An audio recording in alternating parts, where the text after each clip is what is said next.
Welcome to VBG news. ఈ రోజు filmy updates అంటే ఇప్పుడు చూద్దాం. టాలీవుడ్ లో వివి నాయక్ దర్శకత్వంలో ఖైదీ నెంబర్ 150 సినిమాతో రీ ఎంట్రీ ఇచ్చారు మెగాస్టార్ చిరంజీవి. ఈ సినిమా రైతు సమస్యలపై ఉండడంతో పాటు మెగాస్టార్ తన పవర్ ఏంటో చూపించారు.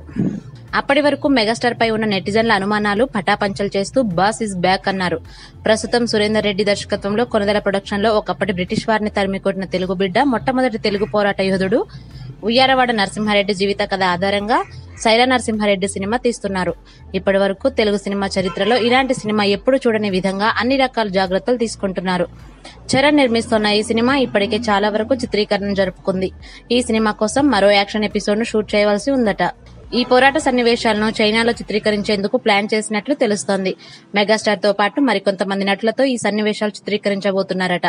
సినిమాకు ఇవే హైలైట్ సన్నివేశాలని చిత్ర యూనిట్ చెప్పుకుంటున్నారు. ఈ సన్నివేశాలు ఈ సినిమాకి హైలైట్ గా నిలుస్తాయని చెబుతున్నారు. వచ్చే నెలలో అక్కడ ఈ షెడ్యూల్ షూటింగ్ మొదలు కానుంది. అమితాబ్, జగపతి బాబు కీలకమైన పాత్రలను పోషిస్తున్నారు. ఈ సినిమాలో నయనతార, తమన్నా, సుదీప్, విజయ్ సేతుపతి ఇలా అన్ని భాషల నటీనటులు ఉన్నారు. ఈ సినిమాను ఆగస్టు 15వ తేదీన విడుదల చేసే అవకాశం ఉందనే టాక్ వినిపిస్తోంది. For more filmy updates keep watching VBG news.